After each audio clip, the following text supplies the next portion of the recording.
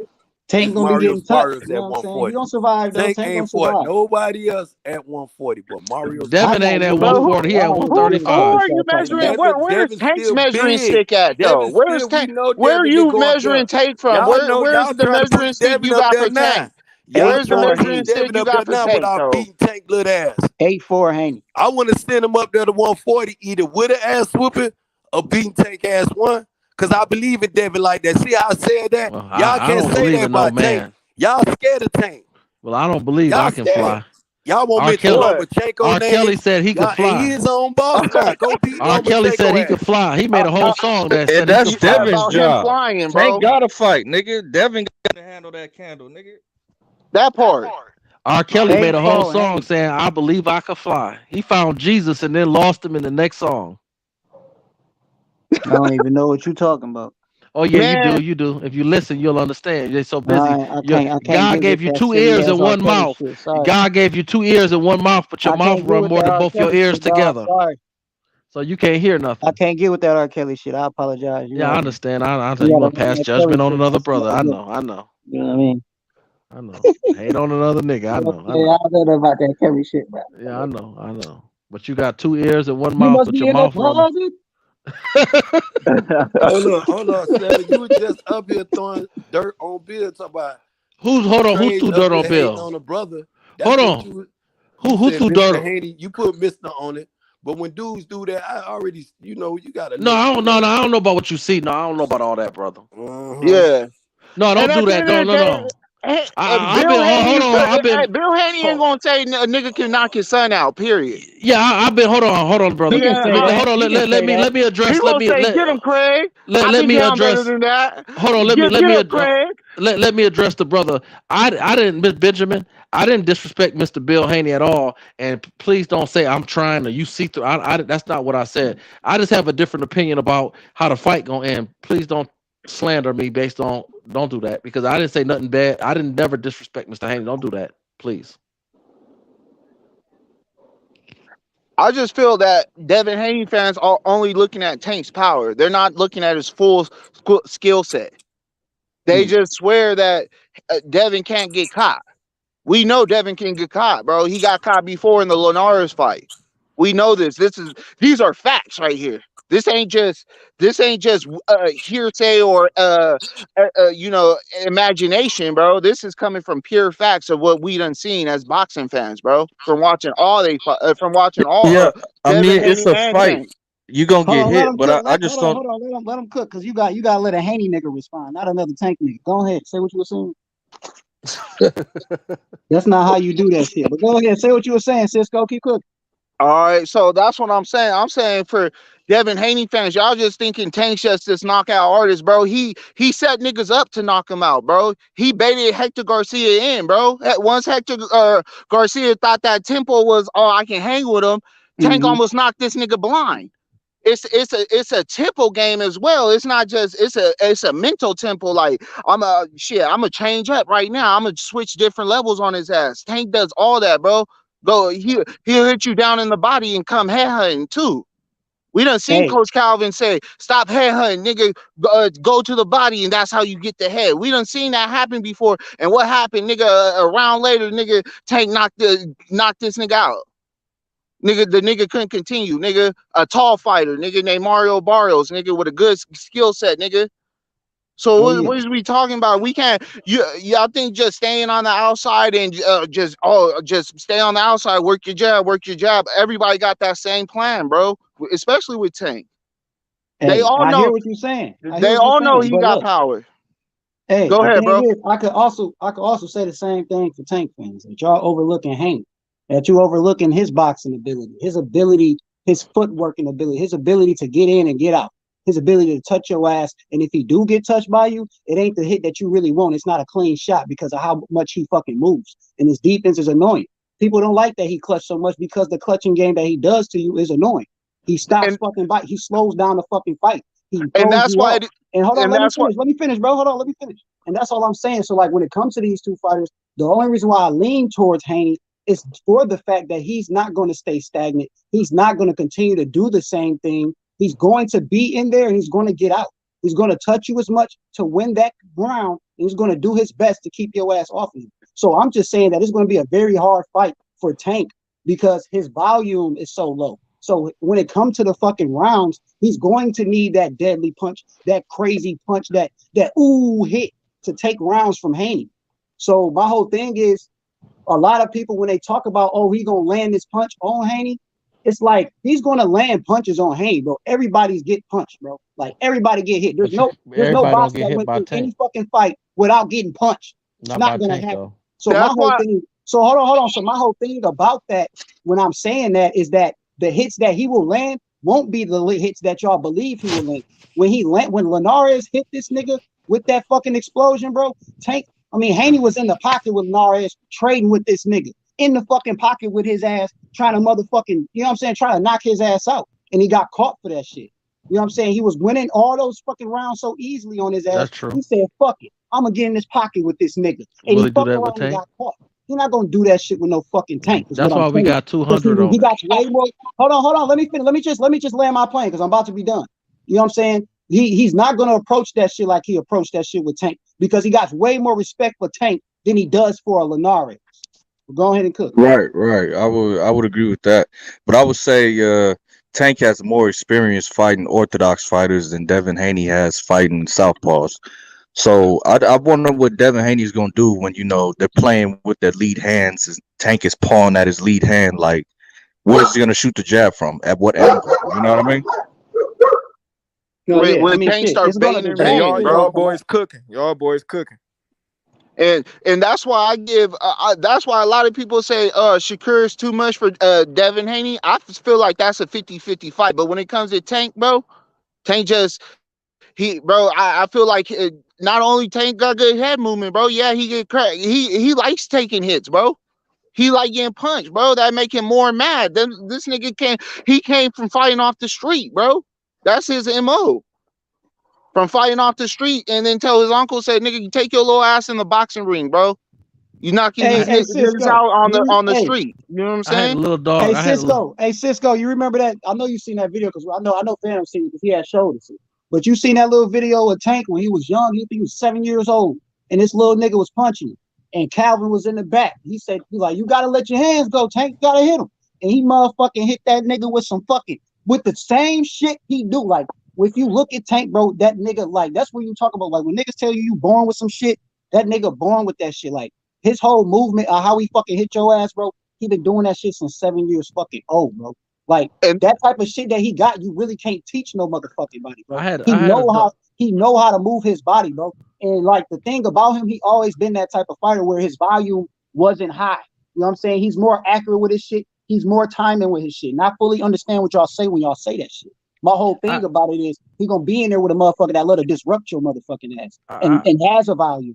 So it's gonna be hard for him to take rounds from him. And that's the only reason why I say he gonna need to drop his ass a couple times or knock his ass out to win. That's all. That's the only why I say that. Or if he cuts off the ring, he can win too. If he cuts off the ring from Devin Haney, bro, he can win too. I had a little dog named her name was Little Precious, and motherfucker would love to talk about. Well, what she do? Well, she just gonna chase you. She just gonna walk you down and grab your chest. And if she grab it 2 times, it's a wrap. Oh, well, I got it. My dog gonna grab the ear and shake and da-da-da-da-da and going da-da-da-da. But all the time they look at me and say, well, she never did that before because she ain't never been bit by a bitch named Little Precious.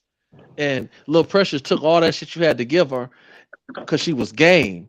But the thing is, she had technique and she had mouth.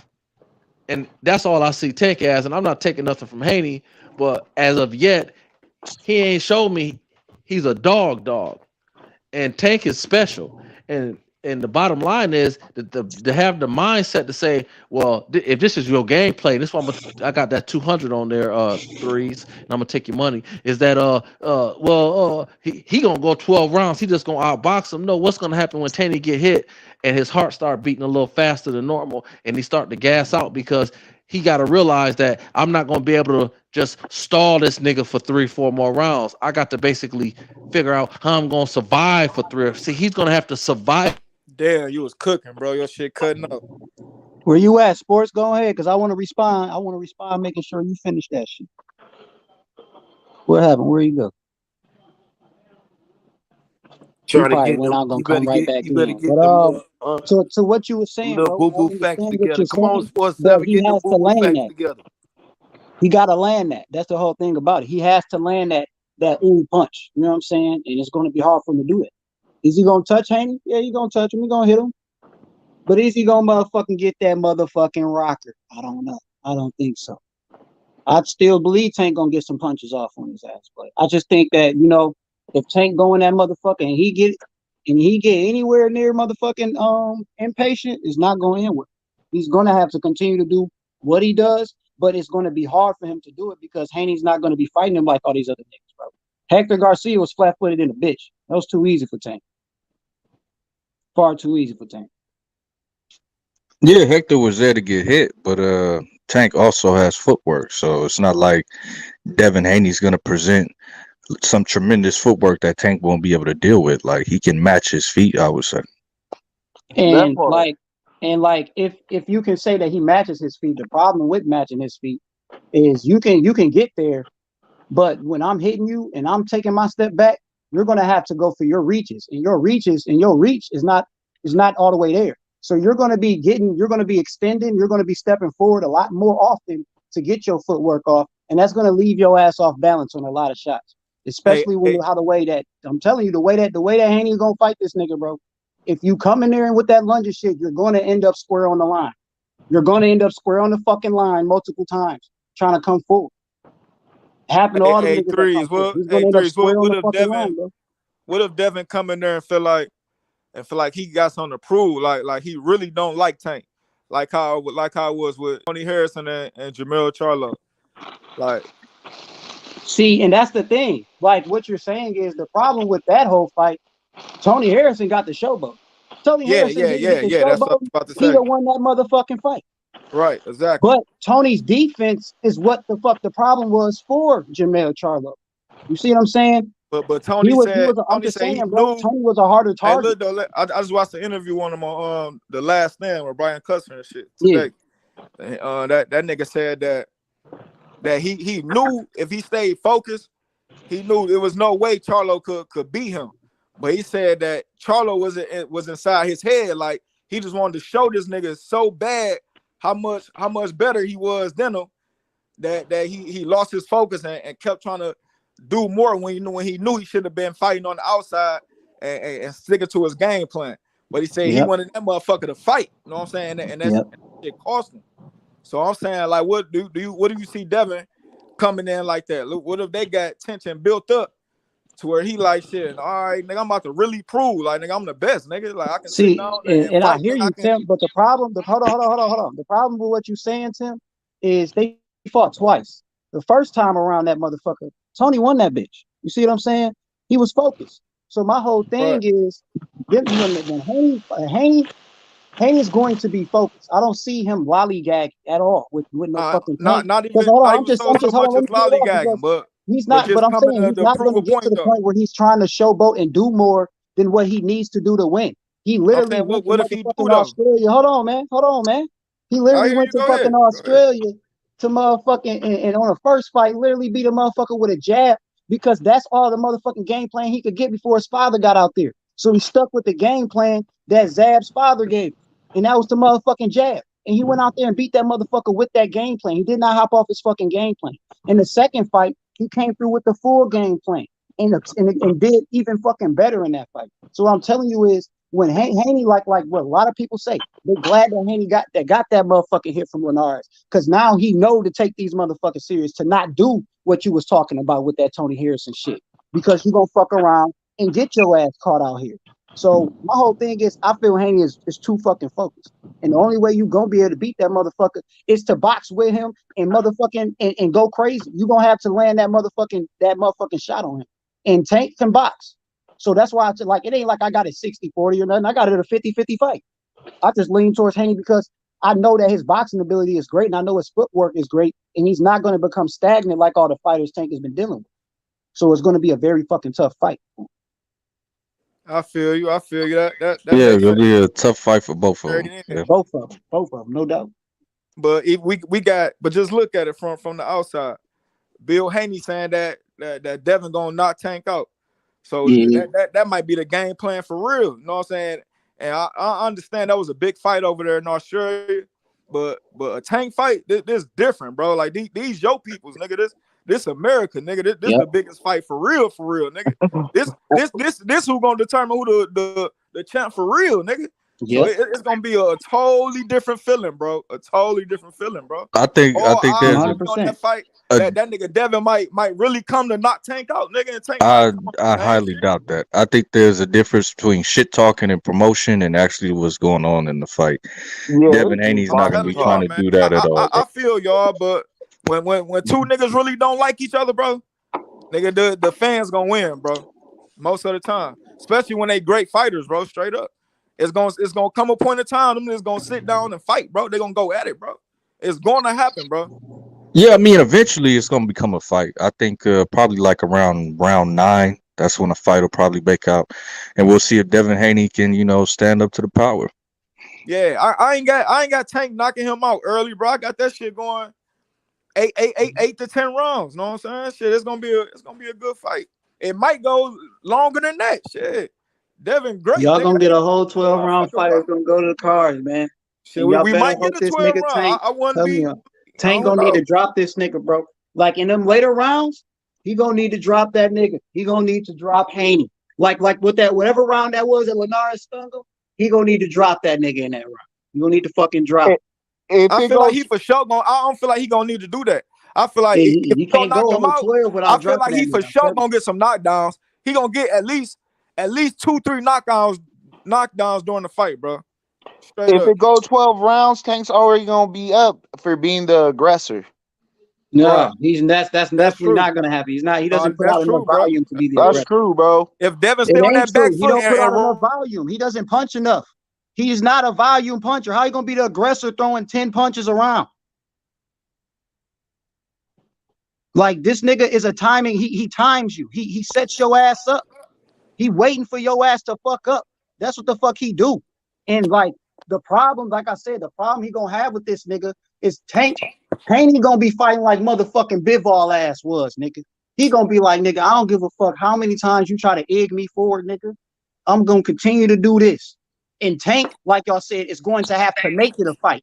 Tank is going to be the one to initiate the fucking fight. He's going to be the one to make that bitch like fuck that. But by the time he does that, it's going to be in the later rounds. Tank don't start off like that. So that's what I'm saying. Like, he's not going to be the aggressor throughout that fight. He's going to become the aggressor. But hey, Threes, can you see it being over? That's when we're going to see. That's when we're going to see how well his defense can hold up to Tank. Just like how fucking Phantom was saying, we're going to see how he can hold up. But it ain't gonna be, oh, this nigga Tank just coming out. He gonna be up. He not gonna be up on them cards. We don't know how Tank gonna come out. What if Tank come out aggressive? I'm just going by what I always see from him. I'm going by what I always see from Tank, bro. I'm going by literally is it a chance that Tank can knock him out in his last 5 fucking fights. He does not start off quick. He starts off seeing where you at, testing you, not even barely throwing any fucking punches like that. He barely throws punches like that in the first couple rounds. And then he start fucking throwing some motherfuckers look like it's slow punches, like my mans was saying. He'll start with some shit that you think is full speed, and then he start throwing some full speed ass fucking punches at you and shit in round 3 and 4 and shit like that. But what I'm telling you is he like a motherfucker, that nigga like a fucking lawnmower, bro. You keep pulling that motherfucker, and then finally that nigga ready to go. So that's what I'm saying. Like he not no quick starter, bro. Just not from what I've seen. So if he come out quick starting, it'll be a fucking shock to me, and I wouldn't want to see it. Just because the last time I seen the motherfucker try to do that dumbass shit, he got dropped in the first fucking round. Tiafimo dumbass. So I wouldn't want to see that from Tank. I wouldn't want to see this nigga just ding ding ding, and he just coming up at this nigga Haney like, okay, let's go. I seen what happened to Joe Smith dumbass when he came out there trying to do that dumb shit. Even though Haney don't punch like no fucking Beterbiev, nigga, you gonna fuck around and get a little flash drop, nigga, where this nigga stumble and his hands scrape the fucking ground and shit on some dumb shit because you out here trying to motherfucking go head hunting. So that's what I'm saying. Tank, I believe, gonna be smarter with his fucking decisions and box like he normally do.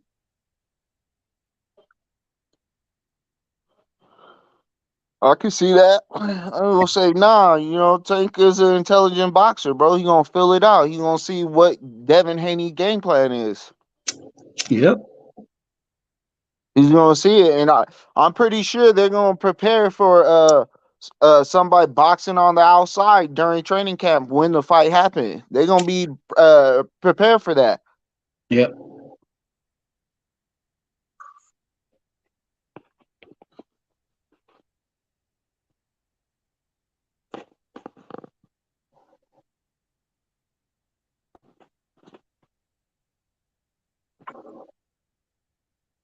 Shit, I don't even know what fight's coming up. We already seen Beterbiev put the money down. I need him and Bivol to fight next. Fuck Canelo. Man. Shit. You think Canelo gonna fight around Cinco de Mayo?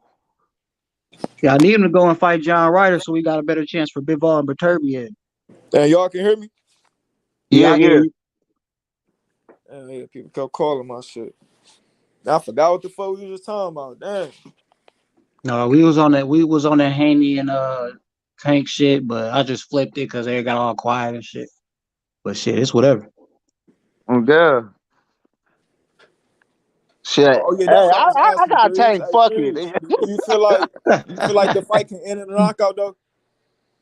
It's a high chance. It's still like 50% is to me it's still a high chance, nigga. 50-50, bro. If I got a 50-50, then I'm literally saying Tank got a 50% chance to knock Haney out. That's still a high fucking chance, bro. 50-50, that's a good ass chance. Especially when you're dealing with a 12-round fight. Yeah. Yeah, I respect that for sure. Because that means 6 of them rounds definitely you got to be on your P's and Q's. Right. Right. So what's going on with Haney and the Lomachenko situation? Is it? I feel like the fight's gonna happen. Does Devin gonna get his money out of it though? You know what I'm saying? I think you're gonna probably get it right like a $5 million type. I don't think it's gonna be no crazy, super crazy thing. I think that Australia shit was that Australia shit. So they're just working on numbers gonna get a little more realistic. Probably be like a 5 million, 5-6 million piece like type thing. So they're just working on the guarantees. I think it's gonna be a guarantee type fight just because they over there on Top Rank. You know, okay. All the pay-per-view and all that shit. But I hear they trying to make it a pay-per-view fight too. So I don't know. How much they charging for that, you think? That's what I'm saying. I don't even know. But you talking about the ESPN, the little monthly shit? I think that shit like $10, $12, something like that. Oh shit, I'm good now. I thought it was gonna be like different. The ESPN Plus shit, you get all the fight. Yeah. Oh, so it ain't no pay-per-view fight. But yeah, that's what I'm saying. I heard that they trying to make this one a pay-per-view on ESPN, but I don't know. Like that could be a rumor. You feel me? That could just be a rumor. That shit might be free TV still. I don't know. Who knows? I heard a rumor. That's all. Honestly, I could see that being a pay-per-view fight because people won't want to see it. Haney versus Loma. I ain't gonna discredit and be like, nah, nobody want to watch. Nah, that's a fight people want to see. That's a big fight. Probably about $40-$50, probably something like that. They could do that. We're gonna find out if they do PPV. I'm buying that motherfucker. On everything. Yeah, for sure. Buy that. Just like I'm buying that Ryan Tank fight, nigga. Shit. Man. Fucking right. Yeah, everybody gonna buy that one too. For sure. You motherfucking right, nigga. That shit gonna be a banger, nigga. I love that shit just because, nigga, somebody gonna knock somebody out in that bitch. That's why I like that one. I lean towards Tank 60-40. But, nigga, that shit ended in a motherfucking KO, nigga. I don't think Ryan got enough defense motherfucking to get away from Tank, bro. He's gonna get hot. Ryan said 2 rounds. He gonna knock Tank out in 2 rounds. That bullshit he was talking about. You know why I think he feel that? Because he be seeing how Tank start. If he come out there and act fucking wild, because this is the only thing, bro. Rolly little beanhead ass is a wild ass nigga, bro. So his shit just it's hard to read in the first couple rounds. So that's why Tank had to take his time on with that unorthodox ass nigga, bro. Like, nigga, Rolly is like, he's not a good fighter. His shit just hard to read for a motherfucker that's been boxing all his life. Like, hold on, who is this nigga? Yeah, so you gotta look at him for a couple rounds and it's like, oh, you ain't shit. You know what I'm saying? But like Tank said that shit but too. like fucking Ryan is a professional motherfucking boxer. Nigga. Yeah, he's a boxer, bro. Like, you know what I'm saying? He a boxer, bro. Yeah, when I was telling people I got Tank in 3, bro, they was calling me crazy, bro. But 3, you just kind of confirmed it, nigga. That nigga Ryan can come out there, nigga, on some really trying to knock this nigga out in 2 rounds type shit for real. Yeah, get his dumb ass counter like a motherfucker. That shit be over with early as fuck, bro. Yeah, man. Straight up, that shit can happen like that, bro. Cause that's what I'm saying. I'm praying Ryan don't come out there on that T.O. shit. You come out there acting like fucking T.O. and you like, oh, this nigga don't punch like that in the first couple rounds. It's gonna be an early night. Fuck around and get dropped. That was T.O. and his dumb ass daddy. Stupid shit, bro. I'm not even gonna say he's dumb, but he does some dumb shit, bro. They be on some dumb shit. You know, my son, like, instead of nigga, be humble, nigga. You got what you got, nigga. Now, nigga, hey, don't sleep on nobody. Don't sleep on Barry O. Shit, you fucking around and lose, nigga. You be looking stupid. Hell yeah. Yeah, man. Yeah, I got him going to bed though. Probably like round 9. Tim Stock gonna have to pay me because it's gonna be longer than round 7, nigga. You had that cheese ready, boy. Hey, I got it going around 7, bro. 7?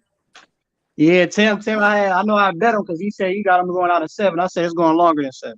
No, I got it going out in 7 too. Oh yeah, yup. You right. How much we got? I forgot like a It month. was $100 ball. All right, bet. It was $100 ball. Cause what's name got? Who was that? Hector. He survived. No, it was 8. So I mean, it's still close, nigga. Cause I think Hector got a better chin than Ryan. I ain't even gonna lie to you. I think he got a better chin. And you know, with Hector being Olympian, you know that motherfucker. He a boxer, bro. He ain't just gonna go out there on no dumb shit. That nigga, like, you know what Hector problem was? He took a good shot from Tank, and he thought his ass was all right after that. And he fucked up. No, yeah, nigga. and that's the thing. Yeah, dumbass. Like, he a fucking dummy, bro. He pissed me. I'm like, nigga, you just got hit from this nigga. Time to switch the shit up. No, this nigga come back out with the same bullshit. Like, you dumb motherfucker.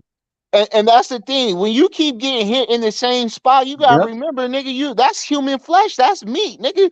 All that's happening is you getting tenderized. You getting concussed like a motherfucker. Oh God, bro.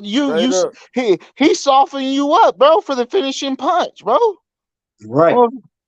That nigga, you gotta switch it up. You can't go up. Look, bro. Like, that's my whole thing. Like, for instance, if Tank come out there, he motherfucking capitalize on Haney jab. Haney can't keep coming out there throwing that same bitch the same way. Hell no. You gotta switch that shit the fuck up, nigga. He done cracked the code. You know what I'm saying?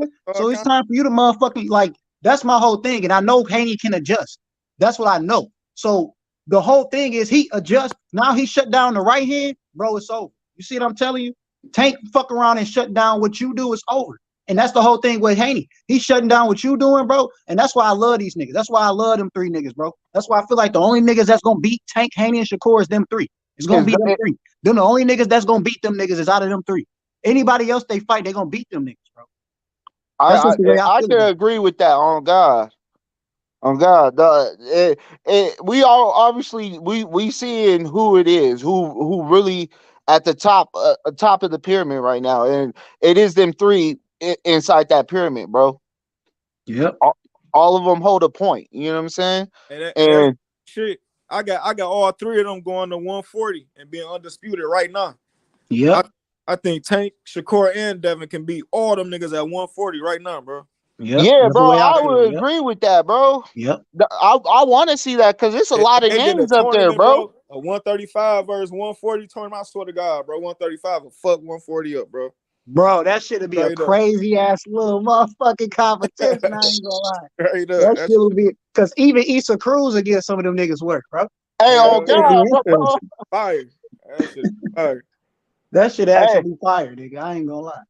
Hey, would a good fight be Issa Cruz versus Linares, or do y'all feel Linares is done? I think Linares will get. He on that edge, man. I think he kind of like how Gamboa was. I think he just shouldn't do it. He gonna get knocked out too, bro. He get knocked out like round 5 or some shit. I don't think he should be in there with him. Hell no. But Issa Cruz, man, it's a couple other motherfuckers that's coming up. Like, if he don't want to fight Williams Zepeda, like I know his ass don't. What about Issa Cruz versus Frank Martin? He fight Lemos. Shit. What about Issa Cruz versus Frank Martin? That's I love that shit too, nigga. Hey, Frank Martin moved high up on the list. I didn't even know they got that nigga high now, nigga. He up there. He in the top 10 now, nigga. Strong in that bitch. He like number 6. Yeah, bro.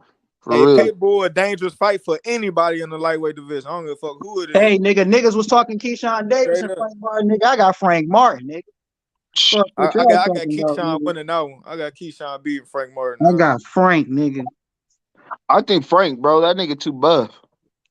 I got Frank, bro. How I seen that nigga was touching my man's, bro. Like, I ain't think he was gonna be doing that. But yeah, I feel like Frank Martin be better though in like 2-3 years. Like another 2 more years with Derrick James, that nigga gonna be cold. He gonna be cold. Yeah, he's got to hold on to us. Oh, stay away from them niggas right now. I got all the top niggas beating them. That's the thing too. Frank right should now, just let that shit, that smoke clear out. You know what I'm saying? Let them niggas rumble it out, then hop in that bitch. Like, nigga, I'm first in line type shit. That's the thing too. Right now, that O is important, bro. Yeah, it's fucked up, but shit, that's the truth. Man, that shit is important, bro. It is if your ass ain't held no belts, nigga. If you ain't accomplished nothing yet, it do hurt you. But it also depends on how you were as an amateur. You know what I'm saying? Because depending on how you came out as an amateur and they throw you straight into the fire type shit, you could get away with an L. But yeah, for most niggas, dog, now you on that, you up 20 fights type shit, or you got 15 fights in the bag already and shit, and now you moving up. Yeah, you can't be losing no fights until you fight a real nigga. So Shakur about to debut at 135. How y'all feel about that? I'm loving it. Man, can't wait to see what he do, man. I can't wait. We really get to see. I mean, you know, shit. We you know, the weight class, the 5-pound weight class. You know, they probably hitting a little bit harder at 135 than 130. Mm-hmm. And them niggas got, most of them are bigger slightly. Most of them are a little more aggressive than the 130 niggas. So it's gonna be interesting for sure. Yeah, because now you're gonna size up with people. Yep. See, I can see that. That's the only reason why I feel like Haney gonna have the edge in that fight, because he been doing this. He been fighting at 135 for a while now, so he's comfortable with fighting these niggas. So that's why I was like, nigga, me, even though niggas was pushing that Shakur shit in the very beginning and all that shit, I was the motherfucking nigga that was like, nah, bro. This nigga, he need to go fight somebody because he fucked up with the scales. So he gonna have to just go on and fight some goddamn body, nigga.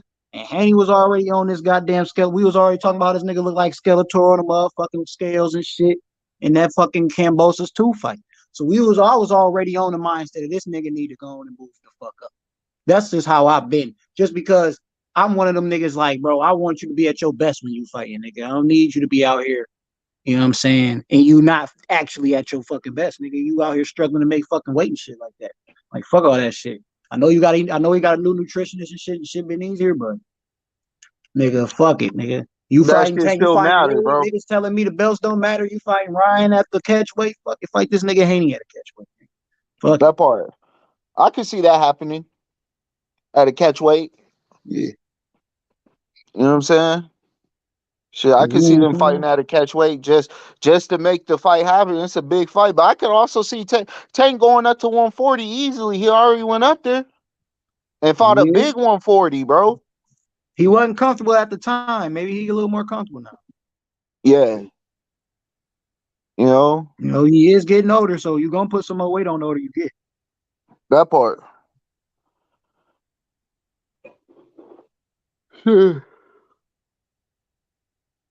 Gonna see what that nigga gonna do, man. I don't know, man. I always felt the same way. Top 3 at 135, top 3 at 140. I've been saying for a while, man. It's like I just feel like them niggas the guy, bro. Maybe in 147, them niggas might catch a hell from one of them niggas, but like as of right now, I don't see it happening. I feel like fucking Shakur and Haney probably could move up to 147 and fuck a lot of them niggas up too, depending on how well they do at 140. Shit, I don't think they want to go up there though. Oh, they gonna make it up there. They gonna make it up there. Just not right now. They slowly moving up, nigga. Haney gonna be there. Yeah, I think Haney he have to move up to welterweight. I mean, even they was talking about even Josh Taylor going up to 147. Yeah. He was supposed to go up there and fight Crawford off the rip. Yeah, then he started doing dumb shit and struggling in fights, and now that shit ain't happening. Yeah. This shit is interesting, bro. Cause it's like we don't know when we're gonna get the fights, but I feel like we're gonna get these big fights in these next few years. Like we're gonna get this Ryan Garcia fight. I do feel like we're gonna get the Lomachenko and Haney fight, bro. Yep, me too. Bob Arum ain't letting that fight slip through his fucking grasp. Yeah, and think about it. Loma needs this fight, bro. He got to be desperate for this motherfucker. You know? Yeah. Because you went and fought Nakatani. Didn't he beat Nakatani twice? Who? Loma. I think he only fought him once. He only fought him once? Okay. Oh, that was Teal who beat him the first one. All right, okay. Yeah.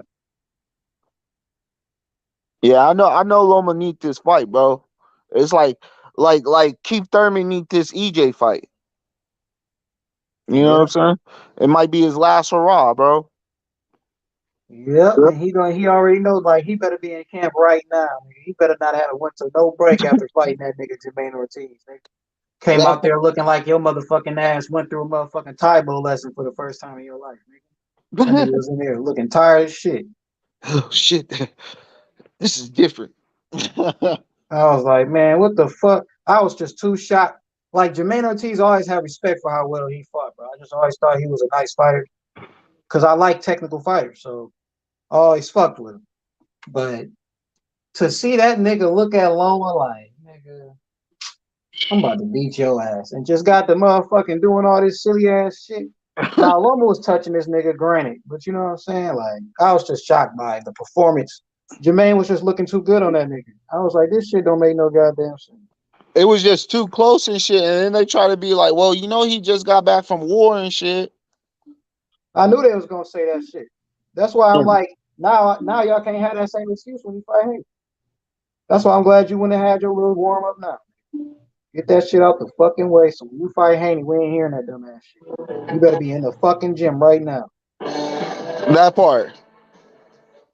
Shit. Niggas trying to motherfucking push Haney back because they know what's gonna happen to his ass. It might be shit, but the longer you wait, the worse your ass whooping gonna be, nigga. It might be Loma's last fight. Fuck around. Haney might retire that nigga. I wouldn't be surprised. Yeah, that's probably why they're trying to give him a nice little bag. That part. Here, let's send you up on your way, buddy. You know you got to be at the war pretty soon. And you go. This might be how Bob Arum painted out. He might just try to make Devin Haney his star of the motherfucking era and shit. But the guy that beat Loma shit. I see that Haney Promotions working alongside Bob Arum, but not working for him. Fuck no. No, hell no. No, I'm saying like I feel like that nigga trying to paint that narrative. Like if Loma don't win it, you know what I'm saying? Then it's good because I feel like Bob still think he gonna have the Haneys on his side. I think he believe he gonna be able to re-sign them and shit. So yeah. I just think that he got high hope just because of the way how Bill Haney and them be talking. They say they like it over there. You know what I'm saying? You know, they ain't saying nothing bad about Top Rank yet, you know? Yeah, I don't think they got any beef with Top Rank or nothing. The only person who was talking that shit was Terence, was Bud. Yep. Bud was on that shit. Yeah. Can't defend that shit. Anytime y'all bring it up, nigga, I'm on mute. I can't defend that. Can't defend that type. Like certain shit you just can't defend. Like that's why I'm telling niggas I'll go off what the fuck was saying, what the fuck he's saying. You know what I'm saying? So hey Tree, what was the straw that broke your back, bro? The straw that broke the camel back. What was the final? Like, I can't keep defending this nigga. No, like I can't defend neither one of them niggas. Like me, I'm out the bag for both. Like nigga, look, I'm in the middle. Like I'm the nigga that got the draw going. But when it comes to both sides on some bullshit to me. Both sides on that bullshit. I feel like I said, niggas always want to blame Crawford. Niggas want to blame Spence. I'm the nigga that blame the promoters. I'm the nigga that blame the niggas above them niggas. That like y'all niggas need to just make this shit happen, bro. Y'all know how much fucking money y'all gonna make. Get these niggas what the fuck they want and make this shit happen, nigga. Stop fucking playing and acting like this fight ain't big. I'm mad at them. I ain't mad at the fighters. You know what I'm saying? So. Hey, that makes sense because they could have gave Terence Crawford the guarantee of $25 million and then still gave Errol Spence his guarantee 65% on the back end, you know. And Terence Crawford, hey, if the numbers 5 times that 5x that $25 million, nigga, that you signed up on board for the 25, nigga. That's what you got, right? Nothing else. And then you be real fucking promoters and you promote this fucking fight, nigga. The fucking ads should be all over YouTube because that's where the fuck everybody at. So every fucking ad should be, when I'm clicking on videos, it should just be some fucking YouTube shit. Hey, oh God. See, if I was a promoter, I would have talked Terence Crawford to 22 and a half. I'd have been like, or 20, I would have talked him down to 22 or 22 and a half. And just been like, nigga, all right. Because I feel like it's such a big fight, bro. Them niggas it's going to sell, bro. I can see that doing an easy million pay-per-views, bro. Yeah, that's me too. I agree too, because like people don't understand, bro. People buy fights they want to fucking see. That's what people don't understand, bro. You promote that shit right. That's what the problem is. Y'all niggas don't promote like when Floyd was out here, nigga. They was promoting they motherfucking asses off, nigga. These niggas wasn't just sitting the fuck around. Nigga, you seen Floyd ads on every goddamn station damn there, nigga. I was seeing Floyd every fucking where, nigga. Like, yeah, bro. Like you was always seeing this nigga. Nigga, I remember this nigga went to Manchester, nigga, and he had the nigga. It's a soccer era, nigga. This nigga in the middle of fucking soccer, nigga, with a shirt, and they booing this nigga because he wearing a motherfucking enemy shirt. Like, nigga, y'all niggas don't promote no more, bro. Them niggas was really out here, dog. That's why Floyd got the money he got, because he promoted the fuck out of himself. His promoters were fucking A1, nigga. Shit crazy to me. And they keep on saying, "Oh, it's the audience. It's a small audience in America, bro." That type fight, the whole world's gonna tune in, bro. The whole fucking world, bro. It's a shit. It's almost like what 30, like 20 billion people on this motherfucker, bro. People gonna buy that fucking fight, bro. That's a banger, and it's like what you said, Tree. As long as y'all niggas out there promoting, showing up to soccer games, basketball games, Quidditch games, I don't give a fuck, nigga. You showing up in crazy ass places with big ass crowds, nigga. You getting the people excited, bro. Niggas gonna tune in around the world, bro, and buy this fight. Exactly, nigga. You seen Floyd at the motherfucking playoffs talking about some fight of the year. Da, da, da, da, da. You know what I'm saying? Just talking this shit. These niggas just asking this nigga a question for the game start, nigga. And then he on the front side. He over there sitting on court side and shit for the rest of the fucking game. Like, nigga, y'all niggas gotta get y'all gotta promote, nigga. Get out here and fucking promote, nigga. Be everywhere. Be in everybody's fucking face, nigga. The fuck out of here with this silly shit, man. Floyd knew what the fuck he was doing, bro. He was even promoting. Remember they was talking about the rematch with him and Pacquiao, and then Pacquiao and Floyd was at the game. Yep. And they shook up, nigga. I was like, nigga, I want to watch the rematch, even though the first fight wasn't, like what we thought it was gonna be. But after seeing them niggas at the same basketball game together, shaking up and shit, I was like, yeah, nigga, I want to watch that rematch. Shit, I'll pay for that shit, bro. Man, dog, that's all it is, bro. Them promoters got lazy out here, bro. Fucking promoters got lazy. They've been putting that money in their fucking pockets rather than fucking promoting. And that's the fucking problem. But Floyd was his own promoter. Right, you get more money in return. Period. But Floyd was his own promoter. You know what I'm saying? Floyd was promoting himself, so he was going out. He was going the extra way, nigga. But it wasn't much, nigga, to show up to a game, nigga, where it's gonna be a lot of people, bad bitches, money everywhere, big bets. You know what I'm saying? But the only thing difficult is, nigga, that's just part of the training camp, nigga. This was planned. So, nigga, I can't go to the after party. Yep. I might make an appearance, but I can't stay longer than 5 minutes. Yep. And that's why I like the fact that Haney fought out in Australia and shit. I love that shit. Now you got a whole new audience, and you got a chance to fight out there twice. So you built the audience out in Australia. You see what I'm saying? You got people that like you. You got people that don't like you and want to see you lose now. You see what I'm saying? So now you go into another country. If they fight in Dubai, that's amazing to me too. You know what I'm saying? Because now you're gonna be out there with motherfuckers that's you know what I'm saying? Them niggas just got money. Them motherfuckers just got money out there in Dubai. So if the shit happened in Dubai, you're gonna be having motherfuckers that like you and don't like you over there. So they really gonna buy the fight because they just got money. They need to spend their shit on something. So you just gonna be building up your fucking base as you move around this motherfucker. And that's what I love, bro. Fight these motherfuckers in their countries, bro. They don't need to always come to America. That's why I respect Stephen Fulton and going all the way out there to fucking Japan to fight either way. Knowing goddamn well he gonna be able to use them shitty ass fucking gloves. Man, and that's when Tank went out to the UK to fight. Who was it? Liam? Damn, I can't remember. Niggas I know you talking about. He went out to the UK. You got even Spence went to UK. So TK'd older nigga jumped on the corner of the ring and beat on his chest like grade 8, nigga. Like y'all niggas, I know it's a lot of racist motherfuckers, nigga. I'm the grade 8 in this motherfucker. What y'all gonna call me, nigga? Fuck y'all. You know what I'm saying? Flip off them ropes on your ass. That's what he do. Flip off that bitch on your ass. Like, what's up, nigga? Man, that shit be crazy. That's why, man, I feel like the fight is getting juicy, bro. These fights been marinating, bro, and the people want them, bro. The people want these fights, bro. We need these fights for boxing. 100%. Yeah. Need all these goddamn fights. We need a Bivol versus Beterbiev. Stop fucking playing with our fucking emotions. Make that one happen too. Shit, man. Y'all eventually motherfuckers y'all gonna just keep playing with niggas until niggas turn away. But you know the faithful always gonna be there. They gonna I've been waiting for this motherfucking fight, nigga. Yep.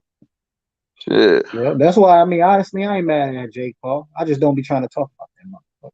But for like nigga, I'm glad he out here because he bringing more people to the eye. Like motherfuckers that be like they see this nigga, they like, man, I actually want to see what the real boxers doing. See what I'm saying?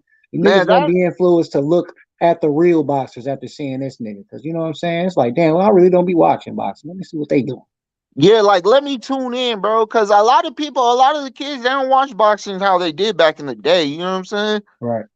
They're like you know the adults don't be. You know what I'm saying? The fights were more affordable, kind of in a sense back then, and it was more of an excitement. Motherfuckers got together and went and watched the fights. You know what I'm saying? Like that was the thing.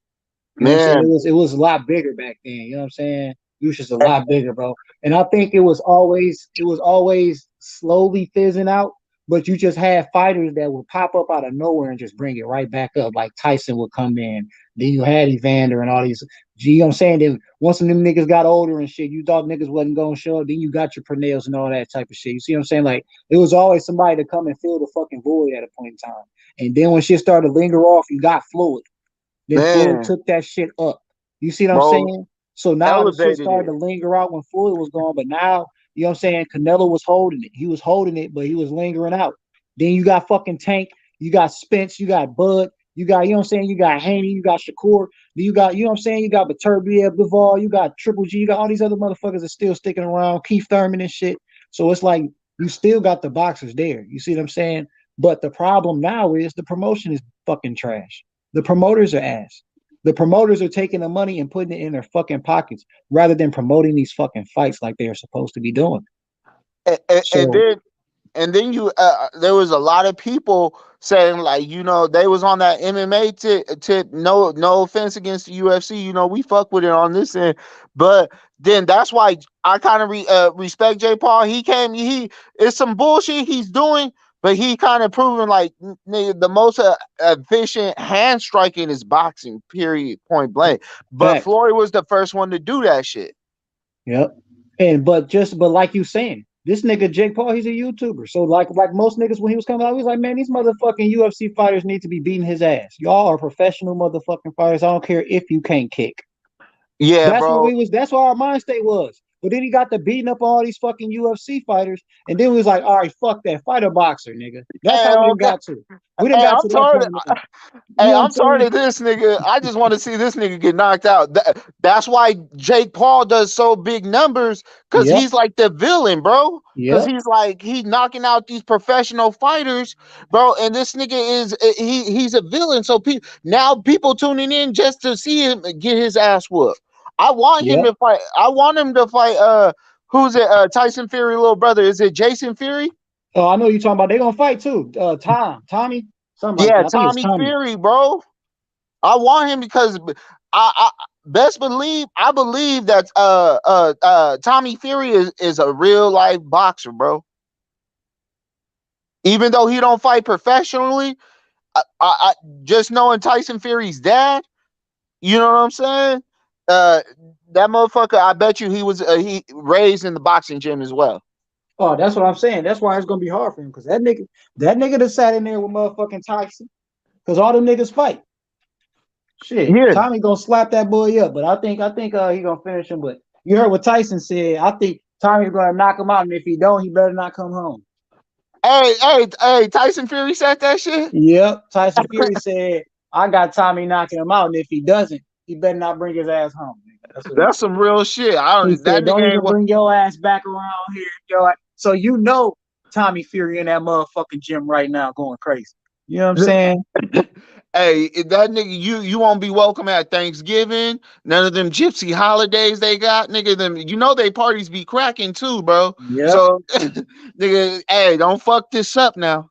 Don't You know what I'm go out. saying? You ain't gonna be no more boar testicles. You do this. You done, bro. Fucking done, You ain't bro. going hunting no more. Not with Motherfucker. us. You won't be part of the Peaky Blinders no more, motherfucker. You know what I'm saying? Shit. No more ding dong ditch for you. Shit, no more alcohol, no more hardcore drugs, no more cocaine, motherfucker. Nigga, you stranded wherever the fuck country y'all fight at. Don't even come back home. The nigga would be excommunicated from London, nigga. Nigga, they gonna treat that nigga, gonna disown him from the family and shit. That nigga last name is gonna be Tommy Fury no more. His name is gonna be Tommy. Just Tommy, nigga.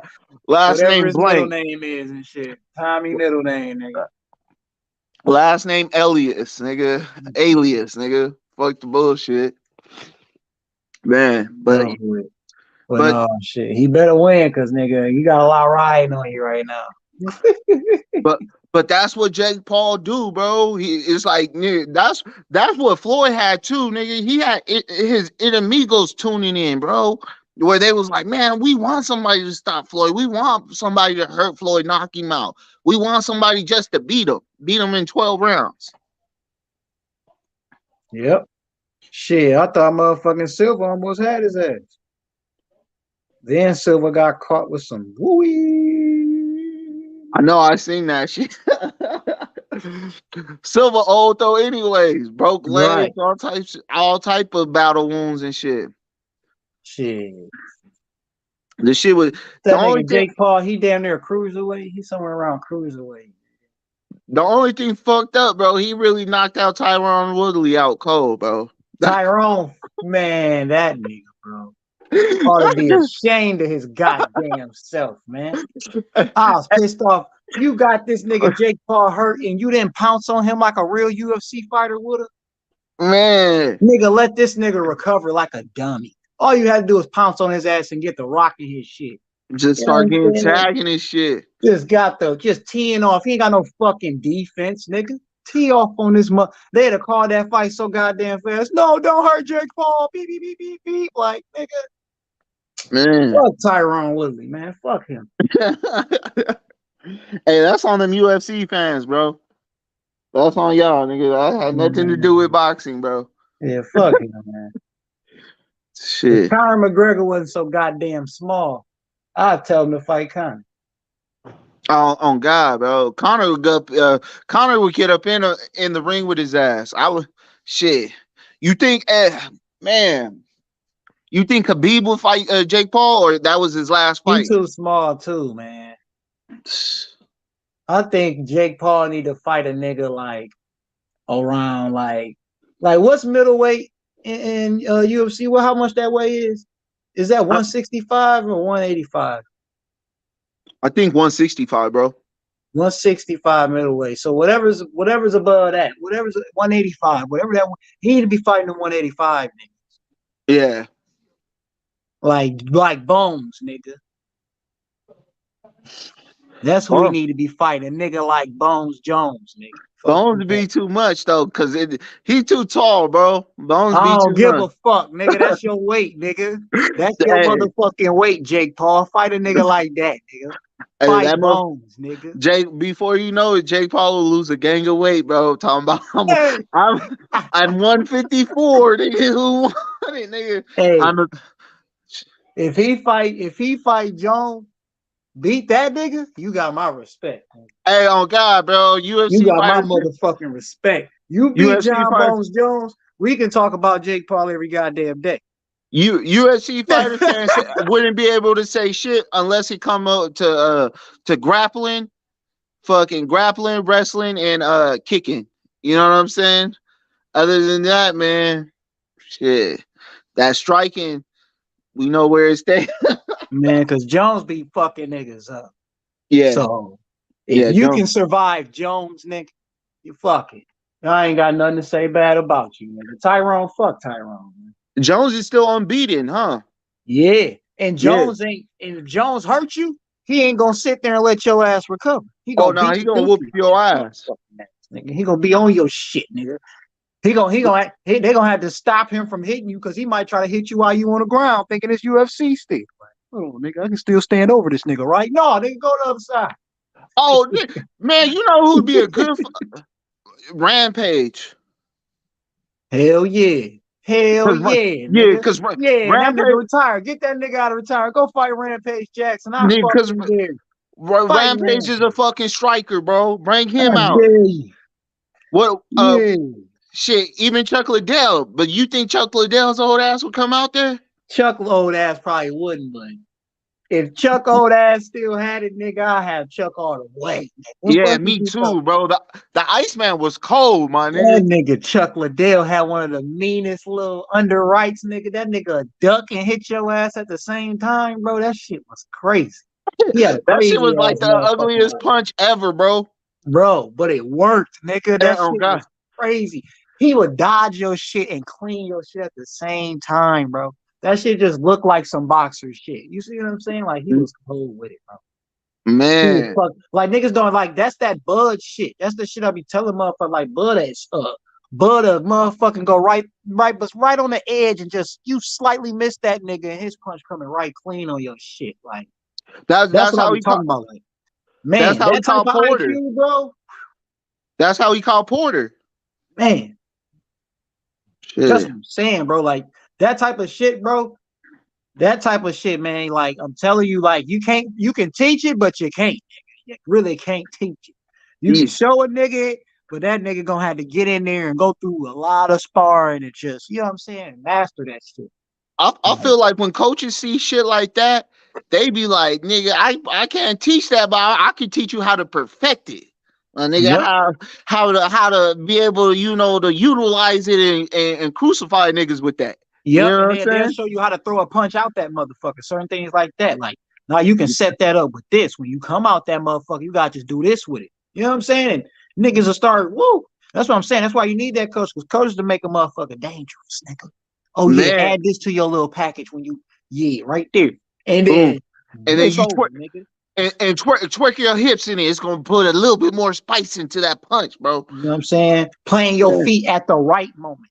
You know what I'm saying? Shit like that. Especially when you're on your toes a lot. It's just a matter of playing your feet at the right moment and hitting the motherfucker. And that's what Floyd was great. Because Floyd love to sit there and just plant, bro. Like I was just watching this nigga spar this little nigga today. That motherfucker, bro. Like Floyd, his shit, like his defense is unmatched. It always will be to me. Like I don't think there will ever be a replica of that nigga. I don't care how many niggas he trained. You ain't gonna get it unless Floyd had like grandson. Unless the grandson decide to really just be like, I'm a boxer, nigga. And he just stay in the Floyd gym. Because that's the only way, nigga. You're going to have the blood. Because that nigga different, bro. That little slightly step back jerk that he do and that straight jab that he throw right after, bro, that shit unmatched, nigga. Bro, what you going to do with a motherfucker like that? You throwing a quick-ass motherfucking jab, though. Like, you throwing a quick-ass jab. And this nigga dip back and dodge your shit and come forward with a jab and tag your ass. Like, bro, like he's just that nigga Floyd different. I'm like, y'all niggas talk all you want about that nigga defense, but it's unmatched. Nigga. It's unmatched. And if he on the ropes, you're not gonna touch him. You really don't want him on the ropes. Because for whatever reason, he too cold with that rope dope, bro. He too fucking crazy. He too creative with it. I don't understand it. And it's true what you said about having the blood, because that's where Floyd got it from. Yeah, he got it from his daddy, and then he got it from his uncle. They was fighters, bro, and it trickled down to them. Yep, and he just perfected everything that he learned. So he did perfected. And that's why I be telling niggas like you gotta have that work ethic. That's the thing about Floyd. Floyd had that work ethic unlike any of them. See what I'm saying? That nigga, he loved that shit, bro. You can't convince a motherfucker to lead a club without this car, nigga. You can't convince a nigga to show up to the club jogging. To jog home, bro. You can't convince a nigga to jog there or back. You can't convince him to do none of that. That's what I'm saying. Like, this nigga did it on his fucking own. He like, man, I'm about to jog. Nigga, fuck is you talking about? I'm straight. How do you convince somebody not to take a drink at the club when shit is popping, is going on? Nigga, nah, I'm good. I ain't about to drink, y'all. I'm about to get this workout in and this light little 4-mile jog on the way home. Nigga, what? You can't like, bro. The nigga's unmatched, bro. You can't top the shit that he do because he worked that fucking hard, dude. He just worked that fucking hard. You watch any tape of that nigga in the fucking gym, the nigga be sweating and he's still moving at the same pace he was moving when his ass wasn't sweating. That's why he used to talk shit. That's why he used to talk shit to himself. Like, if nobody got me, I got me. Ain't no work, hard work. It's easy work. That's why he used to talk, and he would be talking to himself, bro. Turn the heat up in the gym and be up in there boxing, bro.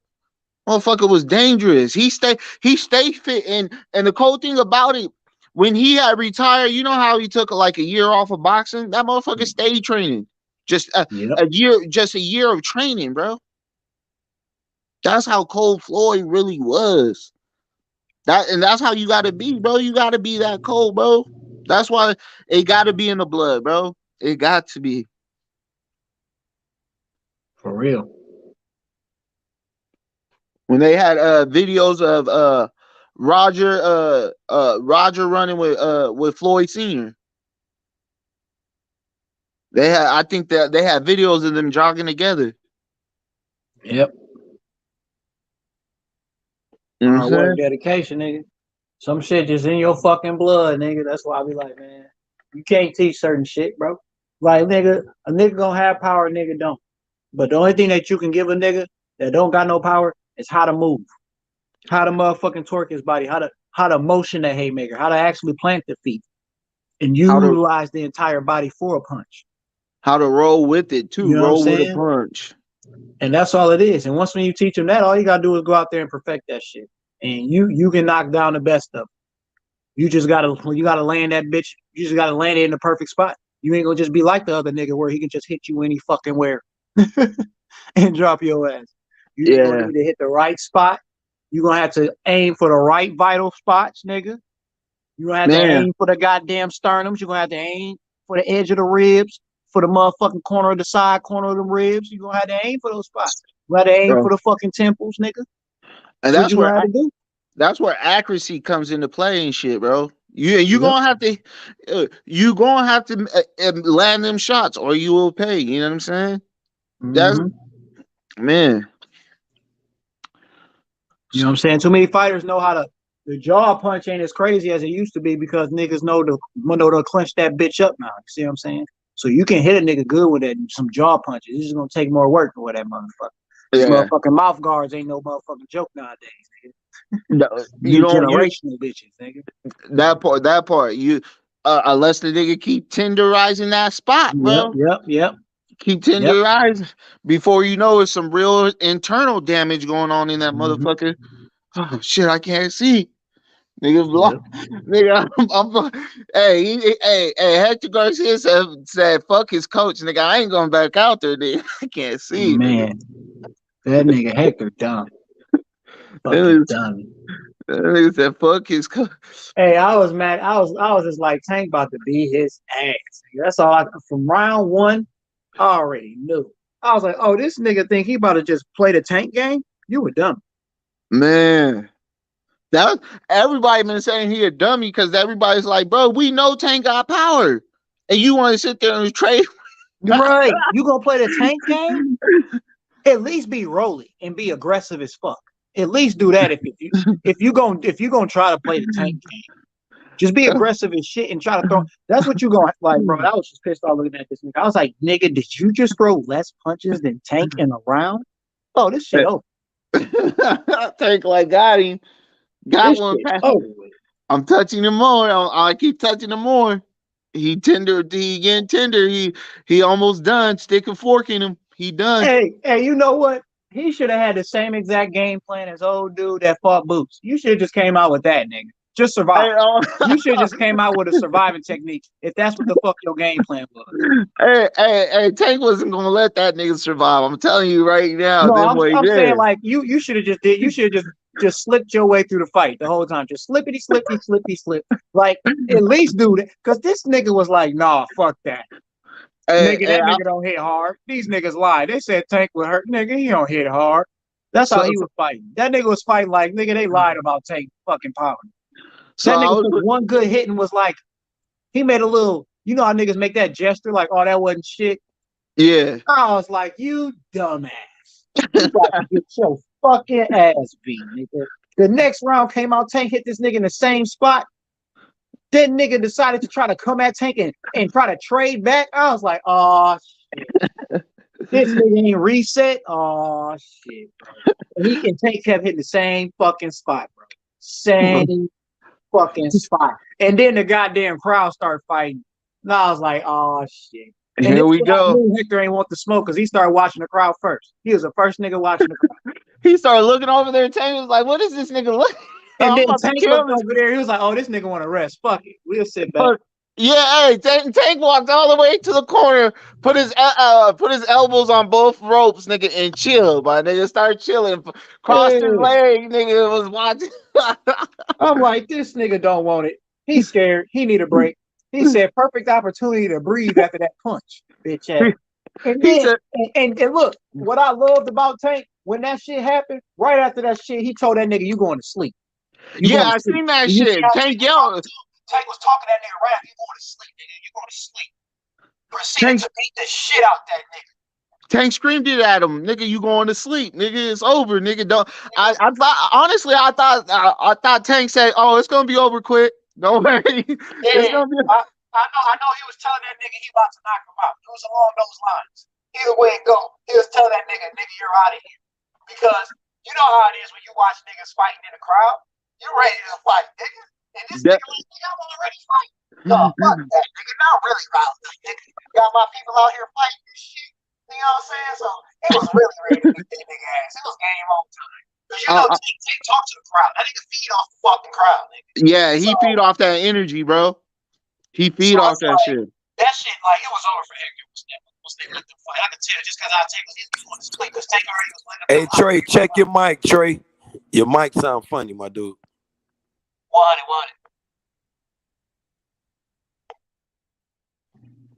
Say something now. How I sound now? Yeah, you better now. You better. Oh, you clear. Word. Hell yeah, I just think them niggas, bro. Tank just different, bro. That nigga Hector, he wasn't the one. He not the one. I feel like Ryan gonna have a much better fight than that nigga, bro. That man, nigga, bro. Hopefully, nigga, you know Tank feed off niggas' energy. The more you talk, the more shit Tank gonna come with, nigga. He gonna put some icing on your ass, bro. But remember what I said about feeding off the crowd, right? Man, that's gonna be the most intense fucking crowd you niggas have ever seen in the last 10 fucking years, nigga.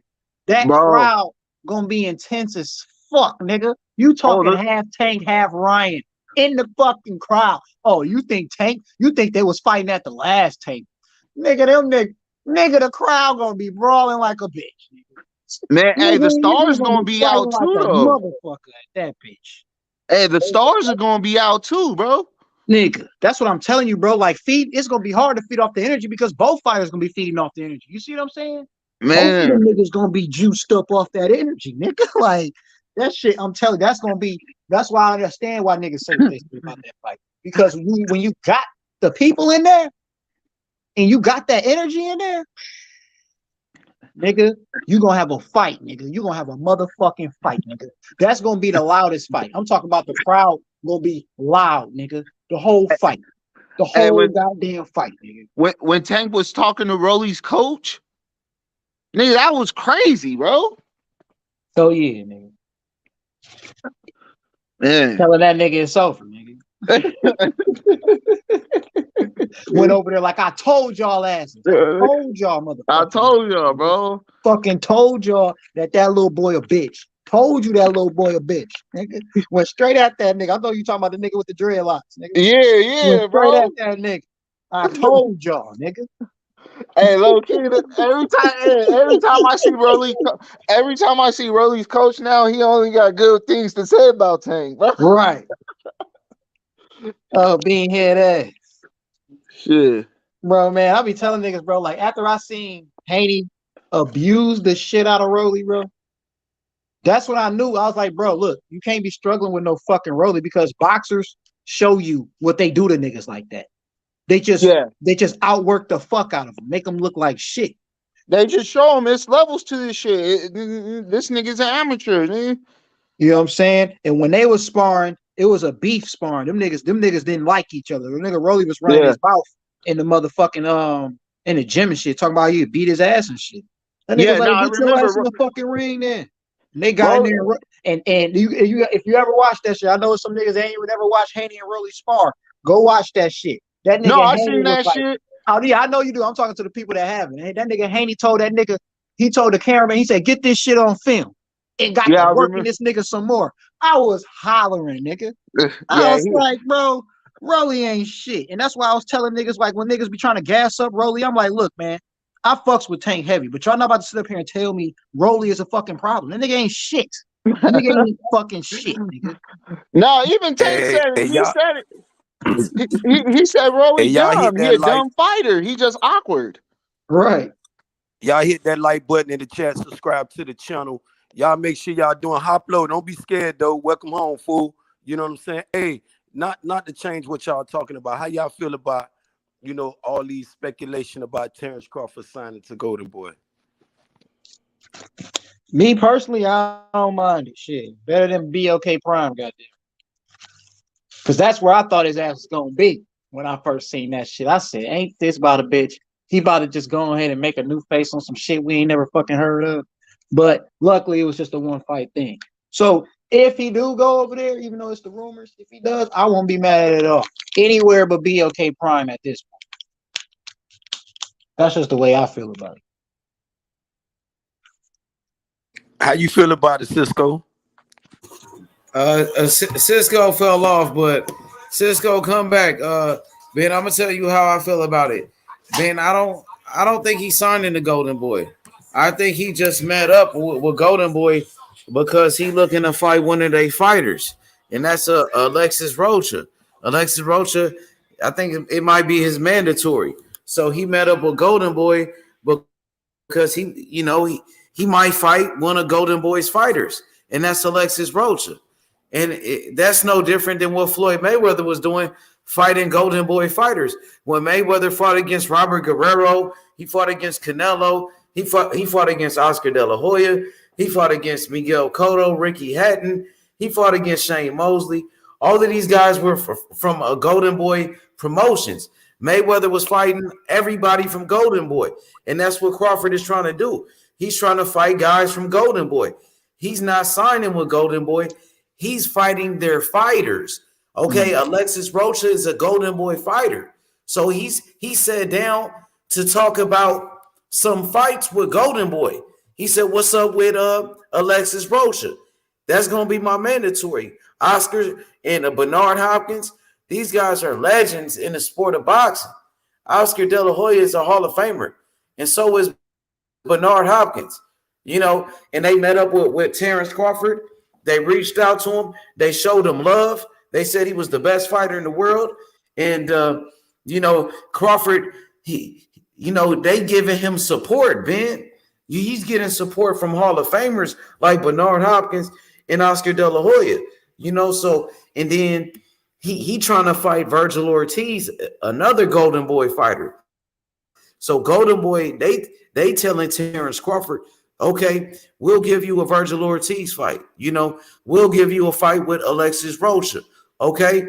And Terence Crawford, he his own boss. He's coming over there as his own boss, meeting up with Golden Boy as his own boss, representing his company, Terence Crawford Promotions. You know what I mean? He came in there like a boss. That's what people not talking about, Ben. How Crawford came in there as an own boss with Golden Boy and Bernard Hopkins, saying, give me Virgil Ortiz, demanding fights. Give me Alexis Rocha, my mandatory. I want the smoke. Line them up, Oscar. Bernard, you know what I mean? You a legend. I want to be the best like you. Give me your best fighters. Whoever you got. That's what he said. He said, I ain't signing to no promoter. He said, I'm my own boss. If the zone want to put up the money, let's do it. That's what he said, Ben. That's what he 100. Said, Threes. 100. I fucks with it. If he moving like that, then cool.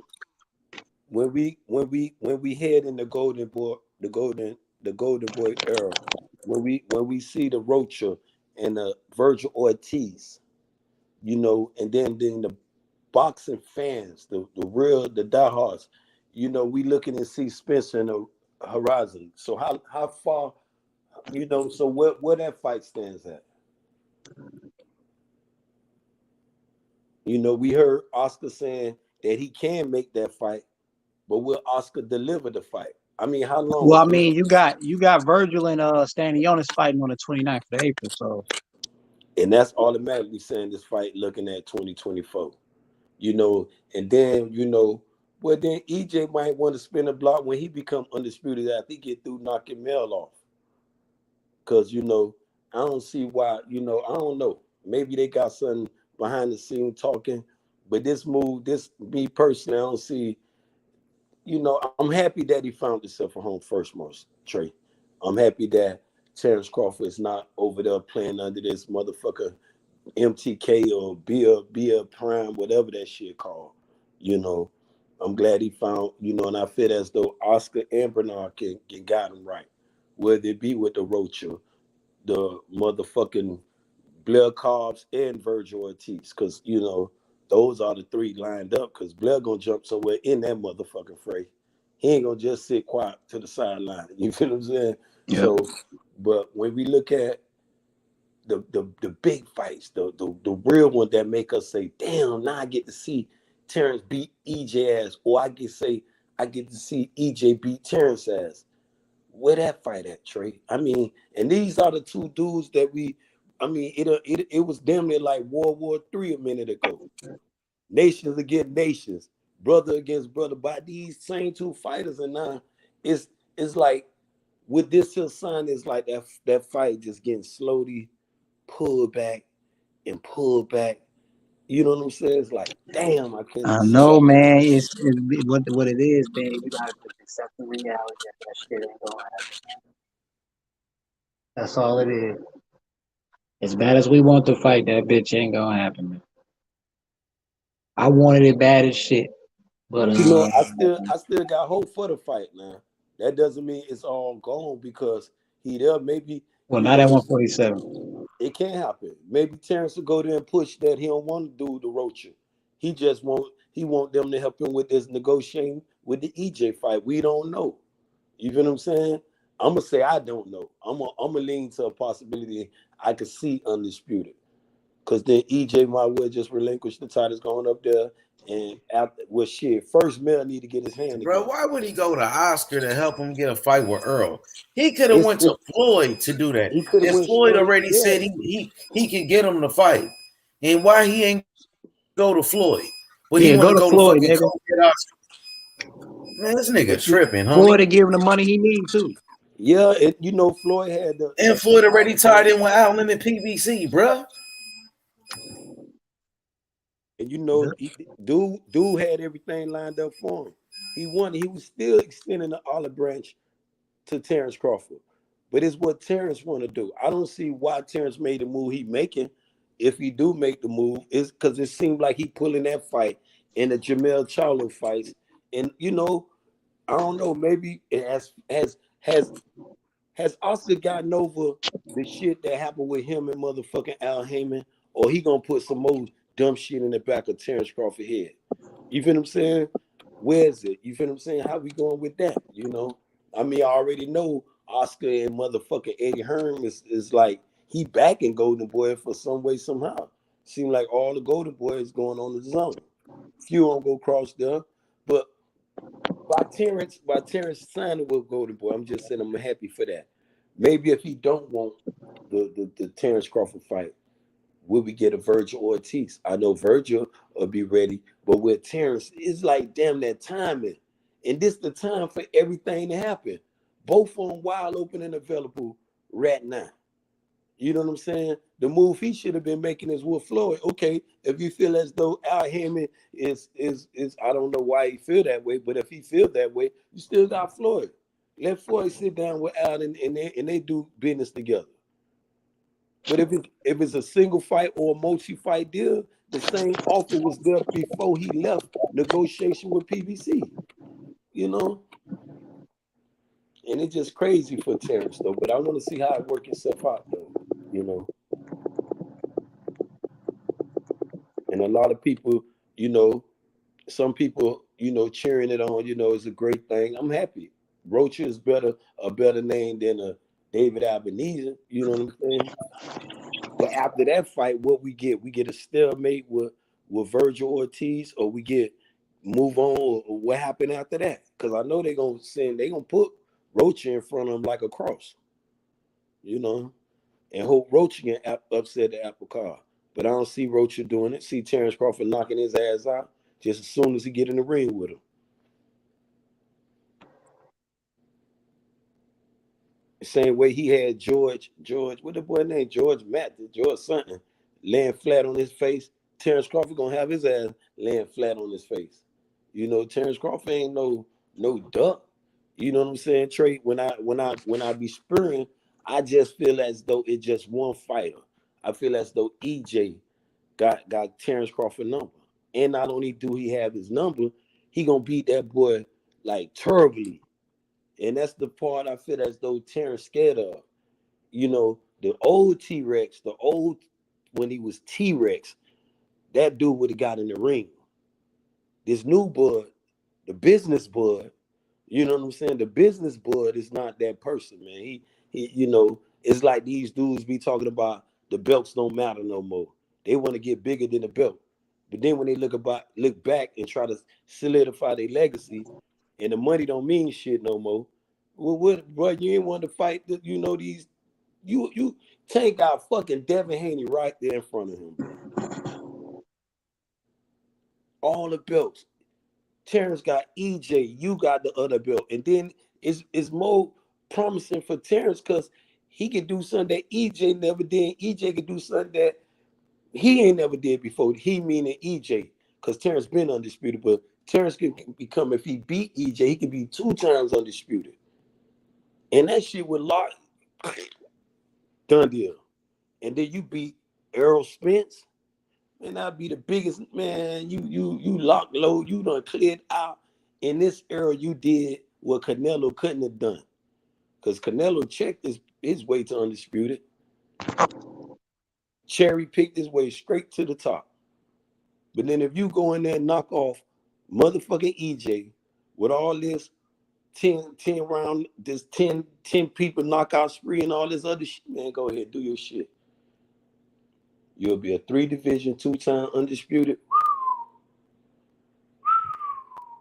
Well, them accolades there, that's automatic. Then you can say Hall of Fame. Hey, man. So this Errol Spence and Keith Thurman fight, what you hearing about it? Like when the announcement gonna be? Because I know before that car accident, Errol Spence got in. He was talking about he was gonna have a big announcement. He was gonna announce a fight. You know what I mean? That shit kind of pushed the fight back. He would have been announced the fight if it wasn't for that. But when do you expect an announcement for that fight? I think the fight might come next month though. Either right now, they got to be trying to pull Terrence back into a negotiation. I see is something going on. I can't look north because Mel got a cast on his hand. So we talking August before he even get ready to get back in the ring in September sometime with him. So if that fight comes to fruition, that fight gonna be late this year or early next year. But then when you ask yourself about the Keith Thurman, where that fight started, that fight can be announced anytime. EJ ain't suffered no horrendous accident when Jit ran into the car. A lot of people like to say, but he suffered a little minor damage. But that fight can be announced. What's stalling it? I just don't know. You know what I'm saying? Me personally, I think they trying to pull your boy Terrence in, and every time you pull one way, it's like dude pulling another way. You know what I'm saying? Because this shit here with this golden boy, I'm happy that because just yesterday he was out here, damn near about to find a homeless shelter to go to, and now he got a home now. You feel what I'm saying? He got somebody to sit down with him to teach him how to negotiate. Bernard Hawkins, you know what I'm saying? Because I don't know what De La Hoya want to do, but the Keith Thurman fight is right here. It could be announced. I believe it's gonna be announced next month when we get your boy them fight though, man. But if it don't, they probably trying to really spin the block for Terrence. You can't look at Jamel Charlo because he got a cast on his arm. I feel as though if this fight do not come to fruition, EJ got options. I know I know Mel Charlo will do it with EJ. They'll get that shit in. We had mentioned that fight a long time ago. And EJ won undisputed. And I don't see why Terence sitting here in 2023 trying to sell that WBO belt again. You know what I'm saying? And people, the dude was just saying earlier, oh, they need to just give Terence Crawford 25 million and let him the bet. You just can't throw money away when people talk. Then they'll turn around, man, I got a business in me. But your shit must be bankrupt, bro. Because you ain't finna be throwing 25 million and you can't see your return just right then and there. Then they always bring Canelo in that deal. No, leave Canelo out of that shit. And then if you take EJ out the equation, Terence Crawford will be a flaky ass businessman. Late for work, you know what I'm saying? Beat with the bullshit, start shit at the job, one of them old a liability ass worker. You feel what I'm saying? You can't really, then when he do show up for work, he just amazing when he show up. But he got a problem with all the fucking workers though. He amazing knocking shit out. You know, it's like I can explain it from both levels though. This was I'm happy for him at Golden Boy, and I'm also mad too at the same time because stop playing. He ain't sure to work one time, man. Don't do him like that. But the work ethic, his past employer talked shit about him. Then he ain't sure to work one time, man. Leave him man, that was an ongoing situation with them motherfuckers. That shit almost fell out like Don King and Mike Tyson. You know what I'm saying? And I was mad at Bob. And I was mad at Bob Arum for using the words he was using with Terence Crawford. But then when you show up with Black Man Tree, all us black, we can't. This is why when dude be sitting, I fall back, get quiet, and I be like, damn. So y'all want to play the race game like Terence Crawford and Al Heyman, some white people. You feel what I'm saying? The white person y'all probably been talking that shit to, y'all ain't have the energy for. You got to tell, boy, bro, you wrong, bro. Sit down and do business with these people, bro. Unless, I don't know. If you want, like I'm saying, he got a family too. Bud just probably want to just, cash out and not I know, but Ben, I know it's hard for y'all to believe that nigga just look. He was like, look, I can agree to all this shit y'all talking about. I just need to see what the numbers looking like. And, I understand some people like, nigga, Al Heyman ain't did no bad men before, nigga. Why you gotta do that? I hear you. But, nigga, when you been getting guarantees all the fucking time, and now you get to one of the biggest fight of your career, and now they ain't talking about guarantees and shit, a nigga gonna act the way he fucking act, nigga. I know I would, but I'd have been a little more different. I'd have been stern with it. I wouldn't even agree to the shit. That's just me. I would have never even told. I'd have been like, look, guarantee or get the fuck out of my face. I'm not playing with none of you niggas today. We're not about to do this silly ass game. If you look at the guarantee, you're not about to play. That's my whole thing. I just feel like the approach from Buzz Squad should have been different. But that the whole situation is stupid in the first place. There's no reason that neither one of them niggas should not be getting a guarantee, in my opinion. There's no reason. Both of them niggas should have guarantees with benefits to the side. There's no excuse for it. Zero. But I try not to let that be your deciding factor into the whole matter, because there's some other shit that played a part too. Not just that, not just the transparency people like to talk about, because you can't walk up to the bank and talk about you want to look at their books before you deposit your money in there. You feel what I'm saying? You just can't go up to a place of seeking employment and talk about you want to just do this shit unless these people done got problems with bankruptcy and all type of shit. Guaranteed though, Trey, he ain't looking in BLK, he ain't looking in MTK, BLK, whatever that company name was. He ain't looked in a company. He ain't looked in motherfucking Top Rank. He definitely ain't looking at Golden Boy shit. Cause the shit gonna send a rat back over there to Al Heyman. The same company that sued this man used all these little things. And then when I look at dudes who love to run to people like that though, Trey, especially people of color, when you got a man, cause Bud Guarantee wasn't all that lucrative. People like to put, handlebars on it. Cause him and Lomachenko was getting basically the same, but he had a lot of incentives that sent his shit up to $6 million. But then, and there's no pocket watching. But then if you look at what Errol base salary is, when you talk about 60 and 70% of 300 and 400 pay-per-view numbers, when you do the math like that, It's like, what are you dudes talking about? Facts, Ben. Ben, you cooking. We got a new brother top 10 on the panel. Hey, what's Top good? 10. What's up with it? Hey, what's good with y'all? Man, What we up, good. What you though? got to say, bro? What's good? Hey, bro, Let us all know I about gotta that say, Loma Haney shit, man. yeah, Loma's taking that shit, bro. He's taking it all the way. Explain to us why you got Loma, man. Because, bro, we seen Haney fight JoJo Diaz, bro. Look how easy it was for JoJo Diaz to evade Haney's inside. And, bro, JoJo Diaz don't even got footwork like Loma. So what you think is gonna happen? I think that Haney gonna box that nigga quite easily. Nah, That's what I nah, think. bro. But you know, Bro, I got a little more reason to it. I just want you to really go deep into it. You know, like the okay. JoJo scenario is okay, but it's like it wasn't really, true I'm because Haney was getting off on that nigga. He was. I had Haney winning that fight 8-4. Uh, but the thing is, bro, Jojo Diaz had his footwork is nothing compared to Loma's, bro. Look how easy it was him going inside, slipping through Haney's jab. If the same Haney that fought Jojo Diaz shows up, bro, he's getting whooped by Loma. Look, you gotta 100%. understand though, the way JoJo was going in, he wasn't really doing nothing. He was just lunging in and initiating the clutch immediately when he got to the inside. And so Haney had to like fucking clench and like get him off, try to get him off from type shit. Like he made Haney uncomfortable in a sense because he was doing shit that Haney usually do to niggas. And it was kind of just weird for JoJo to do it to him. So it was like it was almost, I don't want to say it was what Maidana was doing to Floyd, but it was like similar in the sense of where this nigga would just come forward and he would like throw a wild punch at Haney and Mm-hmm. like 1 out of the 8 that he threw would fucking hit him. And then he would get on the inside and start throwing all these fucking body shots. Like he'd be on him, like, you know how he like clenched up and he'd just Yeah. start throwing all these fucking body punches to the side and start throwing up some to the top. Like it just wasn't, it was just ugly. It wasn't successful is what I'm saying. Like he grabbed him and then once Haney got out of it, he just got to tagging his ass up again.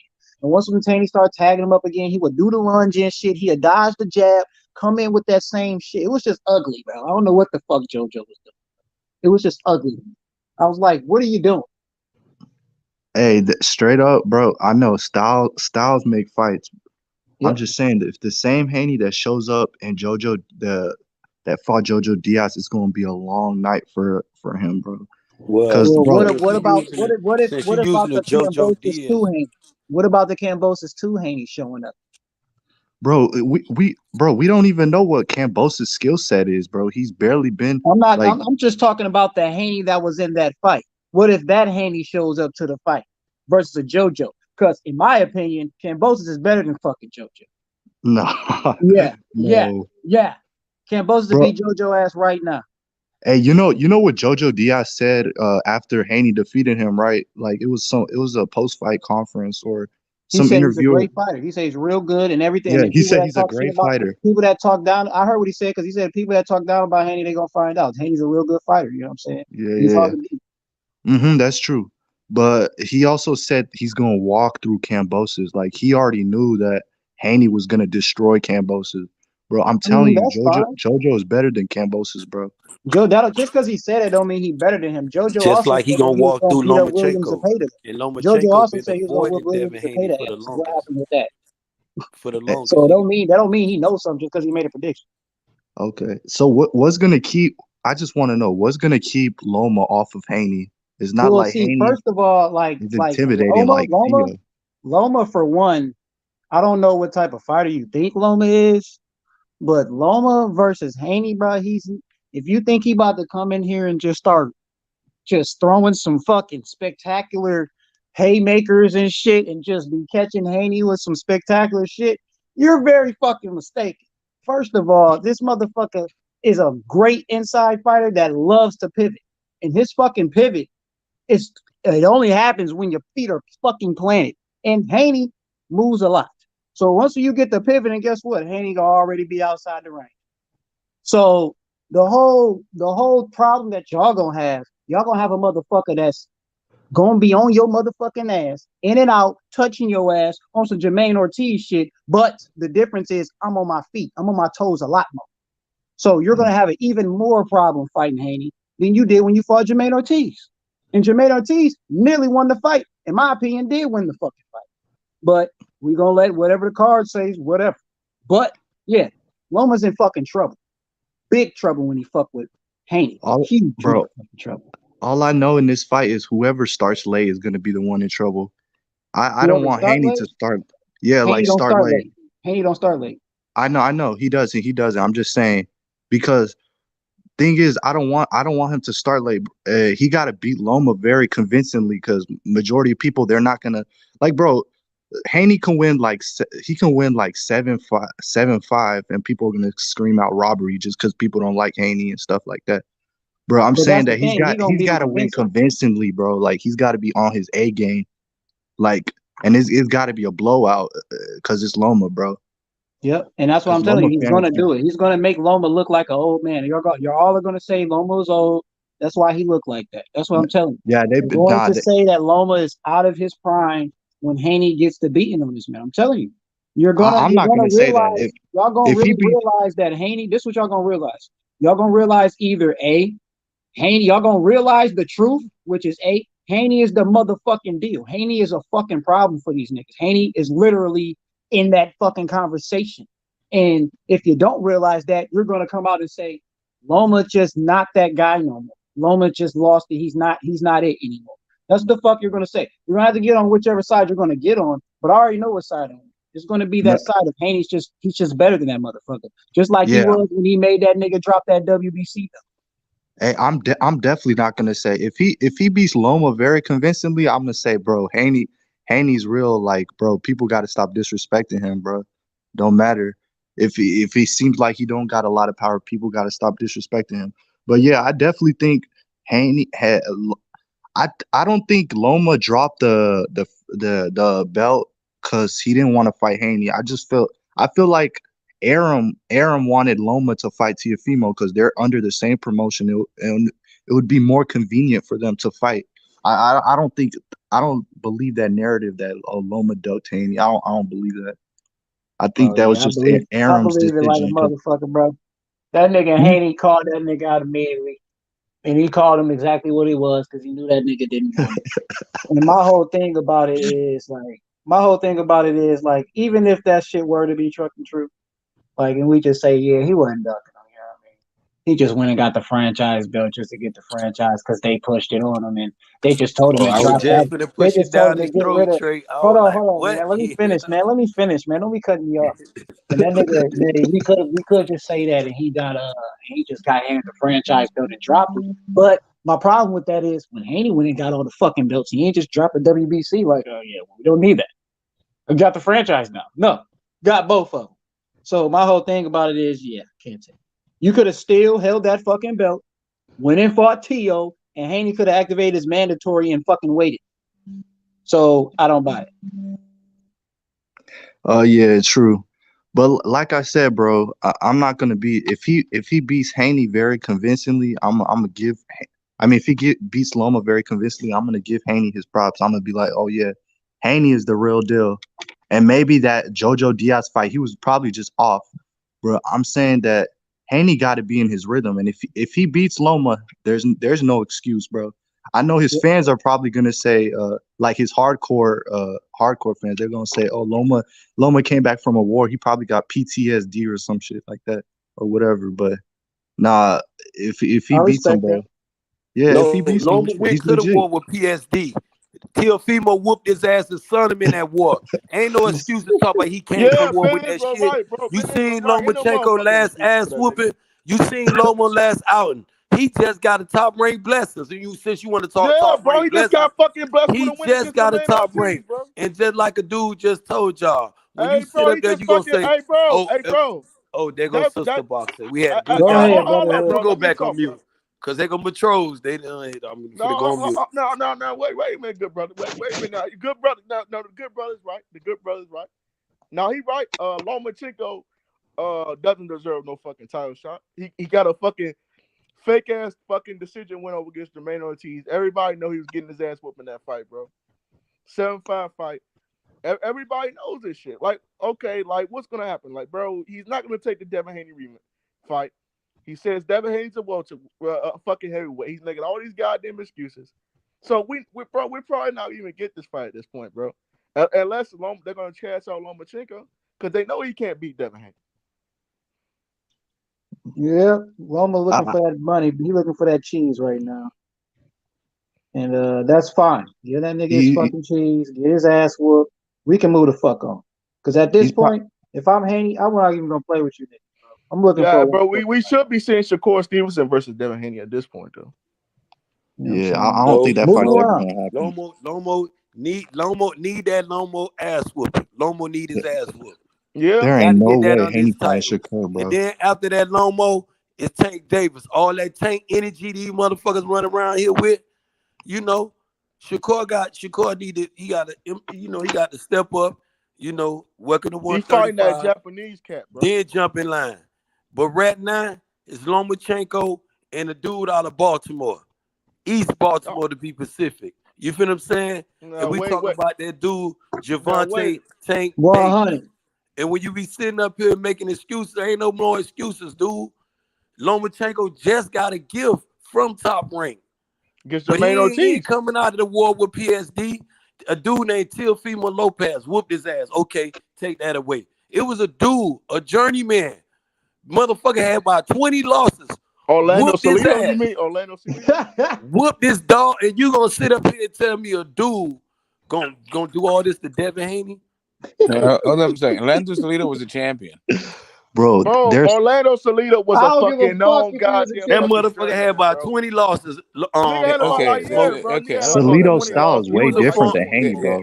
Salido's a professional fighter. He was a great journeyman champion, bro. That's all. He was not a journeyman. He was a journeyman He was not a journeyman. He was a Mexican journeyman. Nah, he wasn't champion. None of that shit. You just don't. He wasn't worked there journeyman. for it. Didn't watch the fight. You obviously didn't watch the Mike Garcia fights to the Mike Alvarado. Bro, two-division champ. You guys are like looking at the records of losses and saying the guy is like a journeyman and shit. Brother, he was a journeyman. No, not y'all, just him. You're just saying shit. You know, that nigga you know full well you never watched Orlando Salido fight. Did you even watch the Loma Salido fight?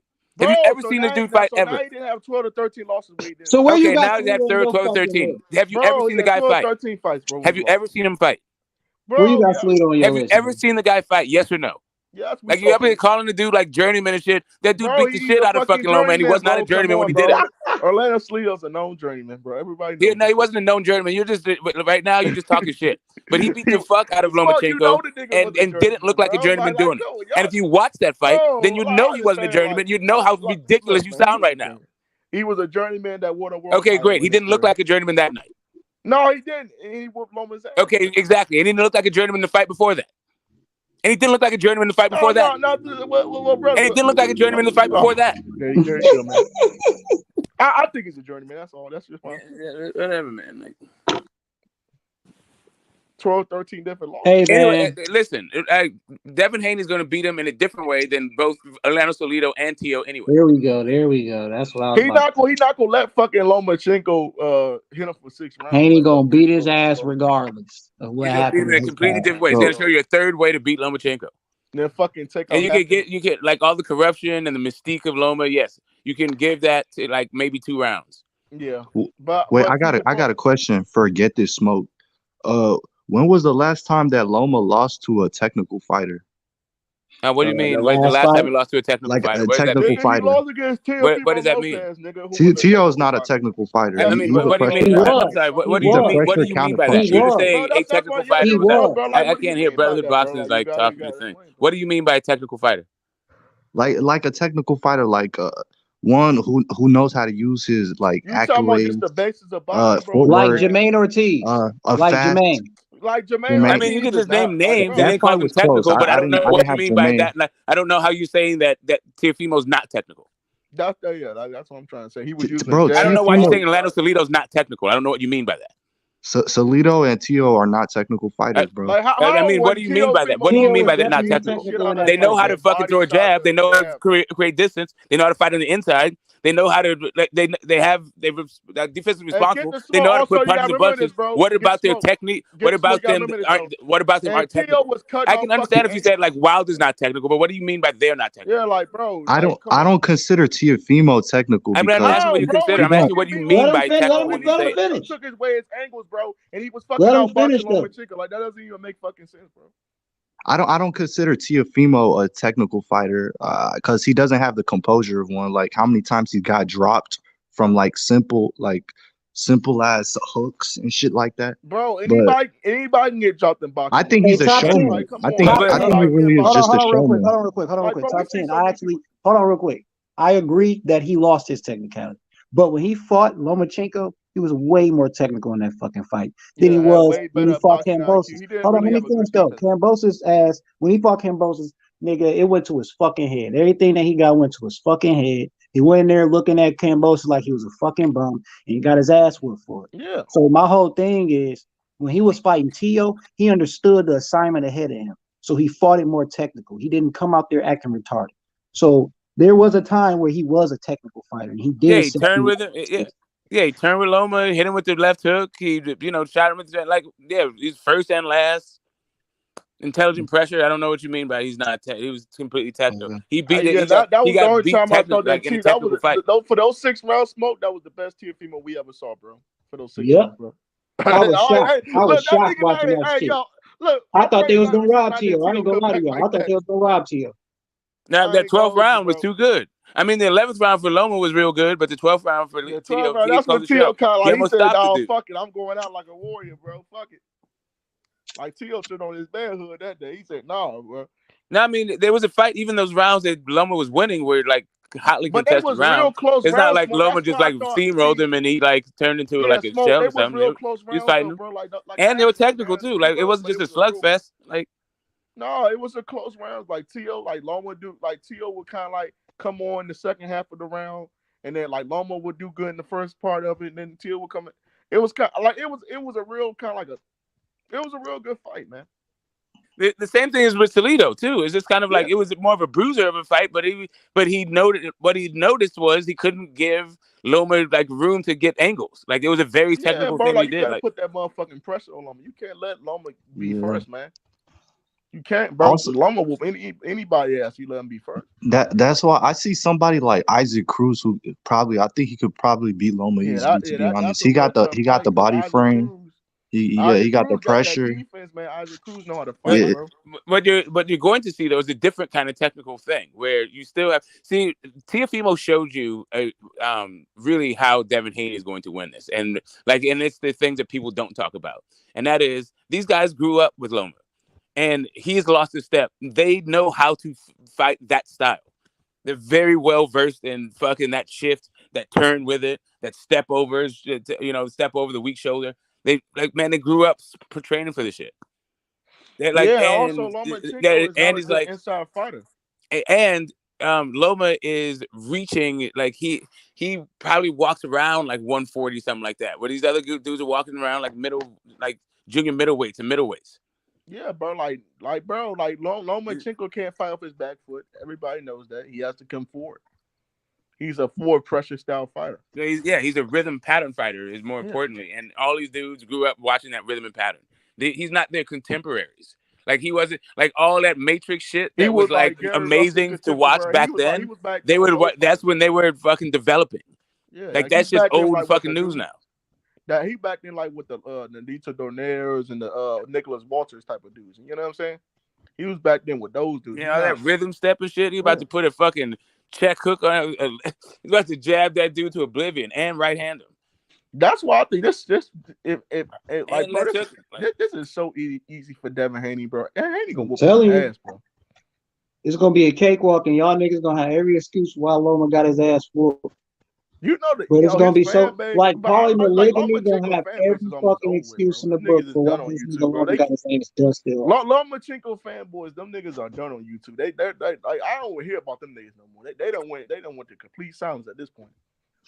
Now, if Haney beats Loma very convincingly, I feel like this is finally like the nails on the coffin to like just to shut the whole Lomachenko fan base. Like